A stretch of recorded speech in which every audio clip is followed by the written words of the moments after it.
ይህ ከጥቃቱ የተረፉ ነገር ግን አሁንም ስጋት ውስጥ የሚገኙ የዜጎቻችን የሰቆቃ ድምጽ ነው። የአርሲ ንጹሃን ግድያ ተባብሶ ቀጥሏል። አሁን በህይወት ያሉ ዜጎችም ስለነገያቸው አያውቁም። ይኑሩ ይሙቱ ደህንነት የላቸውም። ሰው በአገሩ እንዴት ባዳ ይሆናል? ያሳዝናል።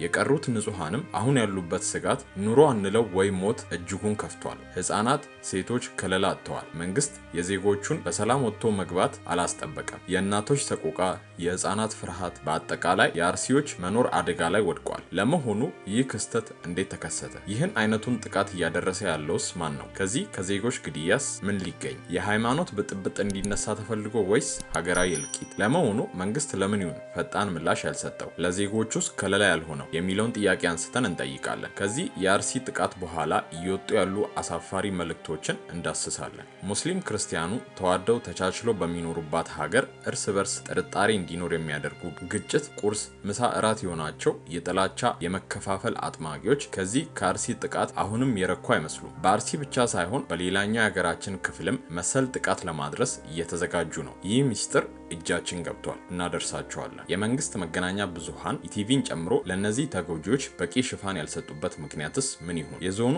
አስተዳዳሪ አርሲ ውስጥ ጥቃት የለም፣ አርሲ ሰላም ላይ ናት፣ አርሲ ልማት ላይ ናት ሲል የሰጠው መግለጫ እጅግ ተቃውሞን አስነስቷል። ከጥቃቱ ጀርባ የመንግስት እጅ እንዳለበትም በርካቶች እየጠረጠሩ ይገኛሉ። ከዚህ በተጨማሪ በአሁኑ ወቅት እነዚህ የአርሲ ተጠቂዎች ያሉበትን አሳዛኝ ሁኔታ ጨምሮ ሌሎች ያልተሰሙ መረጃዎችን እናደርሳቸዋለን። እስከ መጨረሻው በመቆየት በርካታ መረጃዎችን ያድምጡ። ቪዲዮ ብዙሃን ጋር ደርሶ ለነዚህ ተጎጂዎች ድምጽ እንድንሆን ዘንድ ቪዲዮን ላይክ እና ሼር በማድረግ አብረውን ድምጽ ይሁኑ እያልን በቀጥታ ወደ ዝርዝሩ እናልፋለን።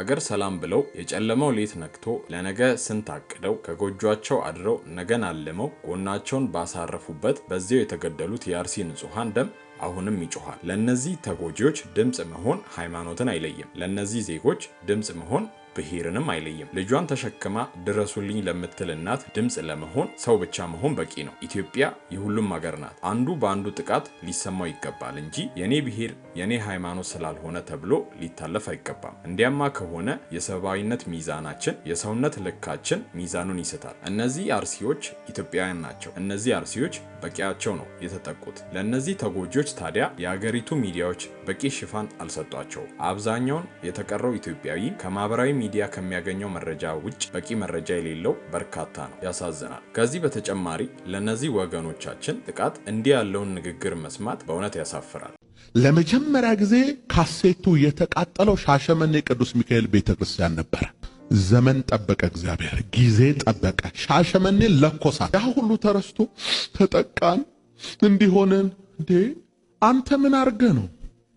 ባለማህተሞች የታረዱ ቄሱ የታረደው አንተ ምን አርገ ነው? አንድ የሃይማኖት መምህር ነኝ ከሚል ሰው ይህን መስማት በእጅጉ ያሳዝናል። አይደለም በመድረክ በእግዚአብሔር ሕዝብ ፊት ቆሞ ቃለ እግዚአብሔር አስተምራለሁ ከሚል ሰው ይህን መስማት ወዴት እየሄድን ነው ያስብላል። ያውም ላደገባት ቤተክርስቲያን፣ ላስተማረችው፣ አሁን ላለበት አሻራ ላስቀመጠች ቤተክርስቲያን ይሄ ንግግር አይገባትም። የበጋሻው ደሳለኝ ንግግር ከግል ቂም የተነሳ እንጂ ከሃይማኖታዊነት የተነሳ አይደለም። አንድ ግለሰብ የነበረበት ቤተ እምነት ልክ አይደለም ብሎ ሲወጣ የነበረበትን አስተሳሰብ እምነትና አካሄድ በሙሉ ትቶ ነው መውጣት ያለበት። እዚህ ሆኖ እዛ መርገጥ ስለማይቻል በጋሻው ደሳለኝ ካሴቶች ተቃጥለውበት እስካሁን ቂም ይዞ መገኘት አልነበረበትም። ክርስትና ፍቅር ነው፣ በደልን አይቆጥርምና። ታዲያ የሆነብንን ነገር እየቆጠርን ምንናገር ከሆነ ክርስትናችን ምኑ ላይ ነው? በእውነቱ የበጋሻው ደሳለኝ ንግግር ያሳዝናል፣ ያሳፍራል። ይህ ንግግሩ በበርካቶች ዘንድ ተቃውሞ እያስተናገደ ይገኛል። ከገዛ የፕሮቴስታንት እምነት ተከታዮችም ጭምር። እንደምትመለከቱት የገዛ ጓደኛው ትዝታው ሳሙኤልን ጭምር በጋሻው ደሳለኝም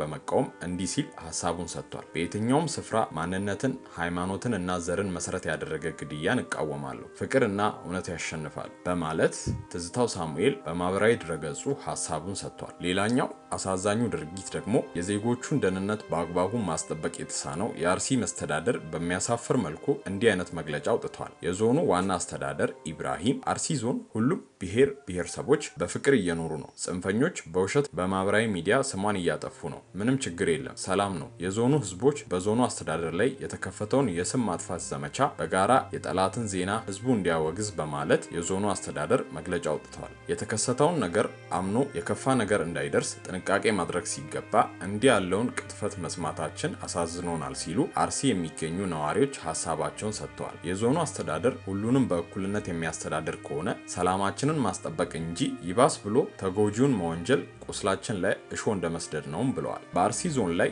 የሚደረገው የዜጎች ጥቃት በዞኑ መንግስት ቸልተኝነትም ጭምር የተፈጸመ መሆኑን ከዚህ በላይ ማረጋገጫ የለም ሲሉ የከተማዋ ነዋሪዎች ድምጻቸውን ያሰማሉ። የሰው ልጆችን ሁሉ ልብ የሰበረው የአርሲ ዞን የአስነዋሪው ድርጊት መንግስትን ተጠያቂ የሚያደርግ ነው። ለዚህም በአንድ ሳምንት ብቻ 25 ንጹሃን በቀያቸው መገደላቸው የዞኑን ጸጥታ አስከባሪ የማንን ጎፈሬ ሲያበጠር ነበር የሚያስብል ነው። ይህን ኢሰብአዊ ድርጊት ማንም አልሞተም ውሸት ነው የሚል መረጃ መንግስታዊ መዋቅርን የሚመራ አካል በድፍረት ሲሰጥ መመልከት ልብና አጥንትን ሰባሪ ነውር ሆኖ ተመዝግቧል። ፍትህ ለሰብአዊነት። በህይወት መኖር የሰው ልጆች ተፈጥሯዊ መብት ነው። ጥቃት በቀልን ይወልዳል። ክደት ልብን ያደማል፣ ስብራቱንም ያጎላል። የዘገየ ፍትህ እንደተነፈገ ይቆጠራል ሲሉ ድምጻቸውን የታፈኑ ድምጻቸውን ያሰማሉ። በቅርቡ በርካታ ዜጎች በአርሲ በታጠቁ ኃይሎች መገደላቸው የሚታወቅ ሲሆን የከተማው መስተዳደር ገዳዮችን ለህግ በማቅረብ ተጎጂዎችን ሄዶ በመጠየቅ ፈንታ የከተማው አስተዳደር እንዲሁም የዞኑ አስተዳደር አቶ ኢብራሂም ከድር የተፈጸመውን ግድያ ሐሰት ነው በማለት የክደት ቃል በመናገር ሟች ፍትህ እንዳያገኝ ጭራሽ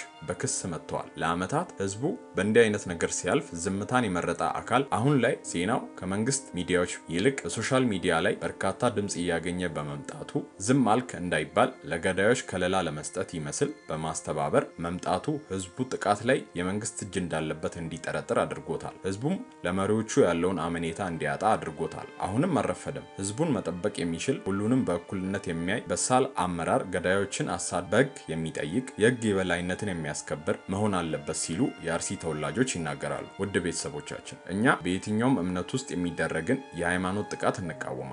ምክንያቱም እኛ ያለችን ሀገር አንድ ናት። ስለዚህ በመቻቻል በመፈቃቀር ልንኖርባት ይገባል። ከዚህ ከ25 ንጹሃን ግድያ በኋላ በድጋሚ 5 ግለሰቦች ላይ ጭካኔ የተሞላበት ግድያ ተፈጽሟል።